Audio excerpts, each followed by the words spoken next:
यही तो असली आराम की सबसे ऊंची अवस्था है। एक आदमी एक अमीर के घर की अलमारी में 20 साल से ज्यादा समय तक छिपा रहा। जब वह रोक नहीं पाता था तो उनका टॉयलेट इस्तेमाल करता था। जब भूख लगती थी तो मालिक के बाहर जाने पर चुपके से निकलकर उनका बचा हुआ खाना खा लेता था और इस्तेमाल किए बर्तनों को साफ भी कर देता था।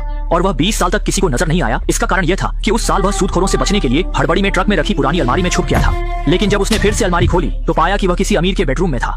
इससे पहले कि वह बाहर निकलने का कोई रास्ता सोच पाता, उसने सीढ़ियों से कदमों की आवाज सुनी। अनावश्यक परेशानी से बचने के लिए उसे अस्थायी रूप से बिस्तर के नीचे छिपना पड़ा।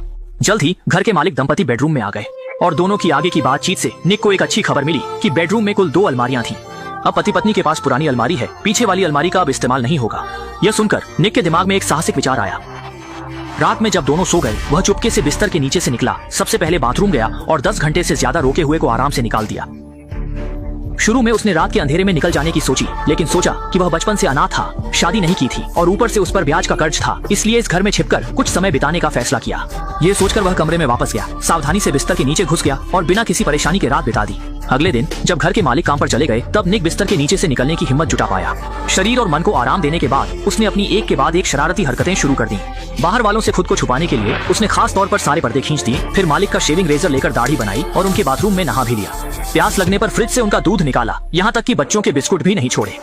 खाने पीने के बाद वह घर का काम करने लगा, विदेशी संस्करण की घोंघा लड़की की तरह, यहाँ तक कि मालिक से भी ज्यादा आनंद लेने लगा। सीडी लगाई और धमाकेदार गाना बजाया। अपने आप को और ज्यादा आसानी से घूमने फिरने लायक बनाने के लिए उसने खास तौर पर घर के मालिक का स्पोर्ट्स वियर पहन लिया।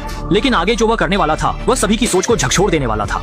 इस घर में अपना ठिकाना बनाने के लिए उसने पिछली अलमारी का दरवाजा उतार दिया, पुरानी अलमारी के अंदर एक रास्ता बना दिया और कपड़े वापस टांग दी। वह खुद इस गुप्त ठिकाने में छिप गया और वहीं से परजीवी जैसा जीवन बिताने लगा।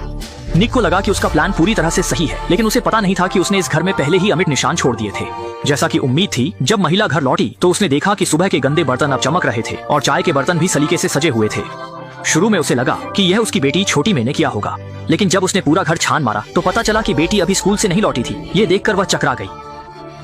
इतना ही नहीं, जब भी वह कमरे में जाती उसे लगता कि कोई उसे देख रहा है। जब उसका पति काम से लौटा तो उसने यह अजीब घटना उसे बताई, लेकिन पति ने इसे गंभीरता से नहीं लिया, क्योंकि पत्नी को मानसिक बीमारी थी। उसे लगा कि पत्नी की तबीयत बिगड़ने से उसकी याददाश्त कमजोर हो गई है और वह किए गए घर के काम को पूरी तरह से भूल गई है। पति की बात सुनने के बाद महिला ने भी इस बात को लेकर और चिंता नहीं की। अगले दिन जब सभी बाहर चले गए, निक फिर से अलमारी से निकला, हमेशा की तरह सारे पर्दे खींचे, फिर फ्रिज से खाना निकाल कर खाया। पेट भर खाने पीने के बाद वह घर का काम करने लगा। आश्चर्य की बात यह थी कि उसने न सिर्फ मालिकन का बेडरूम साफ किया, बल्कि बच्चों का कमरा भी साफ किया, यहाँ तक कि टूटे फर्नीचर की मरम्मत भी की, मानो वह घर का मालिक हो। लेकिन वास्तव में वह सिर्फ यहाँ छिपकर रह रहा एक परजीवी था। जब उसे मालिकों के आने की आवाज सुनाई दी तो वह तुरंत बिस्कुट लेकर चुपचाप अलमारी में वापस चला गया। जल्द ही घर लौटी मालिकन को कुछ असामान्य स्थिति का पता चला। सुबह का अस्त व्यस्त रसोई घर अब एकदम नया लग रहा था, लेकिन उसने इस पर ज्यादा नहीं सोचा। बस यही समझा कि बीमार होने के कारण उसकी याददाश्त फिर से कमजोर हो गई है। उस रात निक को बहुत जोर से पेशाब लगी, इसलिए वह चुपके से अलमारी से बाहर निकला। जैसे ही वह दरवाजे तक पहुंचा, सामने से बाथरूम जा रही श्याओमई से उसकी मुलाकात हो गई। दोनों की आंखें मिली और निक डर के मारे तुरंत दीवार की तरफ पीछे हट गया। जब उसे लगा कि अब वह मरा, तब नींद में चलती और अंधविश्वासी श्याओमई ने उसे महज एक भ्रम समझा और सीधे बाथरूम की तरफ चली गई। जब निक राहत की सांस ले रहा था, अगले दिन महिला मालकिन का एक फोन कॉल उसे तनाव में डाल देता है। मालकिन ने अपनी माँ को बताया कि घर में कोई तीसरा व्यक्ति मौजूद है। ये सुनकर निक के रोंगटे खड़े हो गए और उसकी रीढ़ ठंडी पड़ गई। जब उसे लगा कि अब वह बच नहीं सकता, तभी मालकिन ने अचानक बात बदल दी। उसे लगा कि यह उसके बहुत साल पहले मृत दादाजी की आत्मा है जो उसके साथ रहने आई है। ये सुनकर निक को जिज्ञासा हुई। वह जानना चाहता था कि मालकिन के दादाजी कौन थे। तो जब पूरा परिवार बाहर गया, उसने चुपके से मालकिन की डायरी खोली, जिसमें लिखी बातें उसके दिल को छू गईं। वह पुरानी अलमारी दरअसल मालकिन को उसके दादाजी ने बचपन में दी थी। जब भी वह दुखी होती, बचपन में मालकिन इस अलमारी में छिप जाती थी, जिससे उसका दुखी मन शांत हो जाता था। और कहते हैं कि जब बात करो तब वह सामने आ जाती है। अगले दिन मालकिन ने अचानक अलमारी खोली और बचपन की तरह उसमें घुस गई। लेकिन उसने जो अगली बात कही, उससे निक डर के मारे लगभग पेशाब ही कर देता। यह बात सुनते ही निक की हालत आधी मौत जैसी हो गई। जब उसे लगा कि अब वह पकड़ा गया है, तभी मालकिन ने बात का रुख बदल दिया। उसने जॉर्ज नाम के एक आदमी का जिक्र किया और उसकी आगे की बातों से निक को पता चला कि जॉर्ज मालकिन का बचपन का दोस्त था। दोनों बचपन के साथी थे, अक्सर अलमारी में छिपकर खेलते थे, लेकिन आखिर में जॉर्ज एक दुर्घटना में मर गया। दरअसल महिला ने निक को जॉर्ज की आत्मा समझ लिया था। उसे लगता था कि घर का सारा काम वही कर रहा है, यहाँ तक कि उसे अपना मानसिक सहारा भी मान लिया। अगले दिन जब निक घर का काम कर रहा था, अचानक कोई घर आ गया। अलमारी में छिपने का समय न मिलने पर निक को दीवार के पीछे छिपना पड़ा। दरअसल श्याओमई स्कूल से भागकर अपने बॉयफ्रेंड के साथ घर आई थी।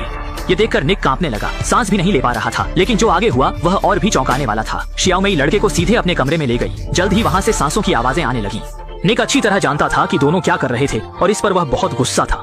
हालांकि वह इसे रोकना चाहता था, लेकिन वह खुद एक चोरी छिपे रहने वाला परजीवी था। उसे मालिक के मामलों में दखल देने का क्या अधिकार था। यहाँ रहने के लिए निक को यह सब नजरअंदाज करना पड़ा, लेकिन रात में वह करवटें बदलता रहा और सो नहीं पाया। अब वह खुद को इस परिवार का अभिन्न अंग मानने लगा था, यहाँ तक कि शियाओ मेई को अपनी बेटी की तरह देखने लगा था। शियाओ मेई को गलत रास्ते पर जाने से रोकने के लिए निक ने गहन सोच विचार के बाद आखिरकार एक साहसिक विचार अपनाया। फिर शियाओ मेई के सोने के बाद चुपके से उसके कमरे में गया, बिना किसी को पता चले उसका फोन ले लिया और लड़के को घर पर मिलने का मैसेज भेज दिया। अगले दिन जब सब लोग घर से बाहर चले गए, निक चुपचाप अलमारी से बाहर निकल आया।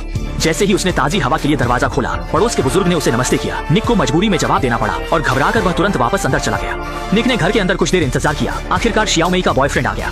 उसने खुद को शियाओ मेई का पिता बताकर लड़के को बैठने के लिए कहा और बातचीत शुरू की। फिर सीधे मुद्दे पर आते हुए उसने कहा कि उसे उन दोनों के बारे में पता चल गया है और लड़के को चेतावनी दी कि वह उसकी बेटी से दूर रहे, वरना उसे इसका खामियाजा भुगतना पड़ेगा।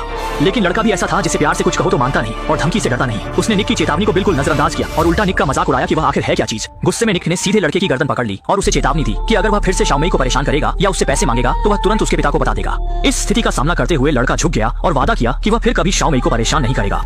यह कहना जरूरी है कि इस समय निक घर के मालिक से भी ज्यादा मालिक जैसा लग रहा था। शाम को काम से लौटने के बाद महिला मालकिन फिर से अलमारी के पास आकर अपने आप से बातें करने लगी, अपने दिल की बातें बताने लगी। उसके लिए यह अलमारी एक साधारण अलमारी नहीं थी, बल्कि उसकी एकांत क्षणों में एक भावनात्मक शरण स्थली थी, जैसे कोई प्रेमी उसका दुख सुन रहा हो। इसके बाद वह अपने जूते उतारकर पूरी तरह से आराम से बिस्तर पर लेट गई, खुद को सहलाने के सुकून में डूब गई। अलमारी में निक भी बेकार नहीं बैठा था। महिला की आवाज की लय के अनुसार वह अपना सुनहरा दाहिना हाथ चला रहा था। दो अलग अलग दुनिया के लोग इस पल में एक दूसरे को सांत्वना देने का तरीका खोज पाए। अगली सुबह निक ने चुपके से दराज खोली, उसमें से महिला मालकिन का मांस निकाला, फिर उसके बिस्तर पर जाकर अभी भी गर्म तकिए की गर्माहट महसूस की। कल्पना की कि वह इस समय महिला मालकिन को गले लगा रहा है। अब वह यह भी नहीं जानता था कि क्या वह महिला मालकिन से प्यार कर बैठा है। लेकिन किस्मत का खेल, निक के कुछ दिन पहले की एक काम ने इस परिवार को लगभग बिखेर दिया। शियाओ मेई ने अपने पिता को उसके और उसके बॉयफ्रेंड को अलग करने के लिए दोषी ठहराया, लेकिन घर के मालिक को यह सब कुछ समझ नहीं आया। लेकिन शियाओ मेई का मानना था कि उसके पिता नाटक कर रहे हैं और इस बात को लेकर दोनों में बड़ी बहस हुई। गुस्से में शियाओ मेई घर में नहीं रहना चाहती थी और महिला मालकिन को अपनी बेटी के साथ कुछ दिनों के लिए मायके जाना पड़ा। निक इस बारे में बहुत शर्मिंदा था। उसे लगा कि उसे अपनी निजी इच्छाओं के लिए शियाओ मेई और लड़के के रिश्ते में दखल नहीं देना चाहिए था। परेशान मन से उसने दरवाजा खोला। कौन है? पड़ोसी था। बूढ़े आदमी ने फिर से उसका अभिवादन किया। उसे फिर से जवाब देना पड़ा। अपनी पहचान के खुलने के डर से वह मजबूरी में वापस घर के अंदर चला गया। दुखी होकर उसने लड़के को माफी मांगने के लिए फोन करने की कोशिश की, लेकिन लड़के ने पहले ही उसे ब्लॉक कर दिया था। इससे गुस्से में आकर उसने अपना फोन तोड़ दिया। लेकिन तभी बाहर से एक पुरुष और महिला की हंसी की आवाजें आईं, लेकिन आवाज महिला मालकिन की नहीं थी। इसलिए उसने धीरे से दरवाजे की दरार से झांका और जो दृश्य देखा उससे वह पूरी तरह हैरान रह गया। उसने देखा कि घर का मालिक किसी दूसरी औरत के साथ बिस्तर पर रंगरलियां मना रहा था। बाहर की घृणित आवाजें सुनकर निक को महिला मालकिन के लिए बहुत बुरा लगा। रात को वह चुपके से अलमारी से बाहर निकला। बिस्तर पर अस्त व्यस्त पड़े दोनों को देखकर उसने महिला मालकिन के लिए इस बेईमान पति को सजा देने का फैसला किया। जब दोनों उठकर चले गए तो निक फिर से अलमारी से बाहर निकला, कंप्यूटर खोला और बिना निशान छोड़े मारने के तरीके खोजने लगा और उसे सफलता मिल गई। तरीका बहुत आसान था। उसने फ्रिज से 2 मिनरल वाटर की बोतलें निकाली, फिर चाकू से उन्हें आधा काट दिया, फिर बोतलों में कुछ मांस के टुकड़े डाले और बोतल का ऊपरी हिस्सा उल्टा करके रख दिया।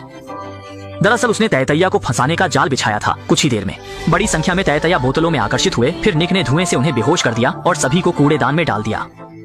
जब घर का मालिक काम से लौटा और कूड़ेदान खोला तो जागे हुए तैतैया तुरंत उस पर हमला कर दिए। तैतैया के झुंड के शक्तिशाली हमले में घर का मालिक जल्द ही मरणासन्न हो गया, जबकि निक बगल में बैठा ठंडे भाव से देखता रहा जब तक कि घर का मालिक पूरी तरह से मर नहीं गया।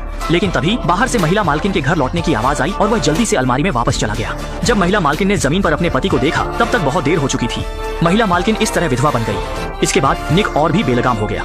अब वह सिर्फ अलमारी में छिपकर रहने से संतुष्ट नहीं था, इसलिए जब भी महिला मालकिन गहरी नींद में होती वह चुपके से उसके बिस्तर पर चढ़ जाता और उसे पकड़कर सो जाता। उसे नहीं पता था कि महिला मालकिन सो नहीं रही थी, लेकिन उसने अप्रत्याशित रूप से यह सब स्वीकार कर लिया जैसे वह पहले से ही निक की मौजूदगी के बारे में जानती थी। अंत में निक ने सफलतापूर्वक घर पर कब्जा कर लिया और फिल्म यहीं समाप्त हो गई।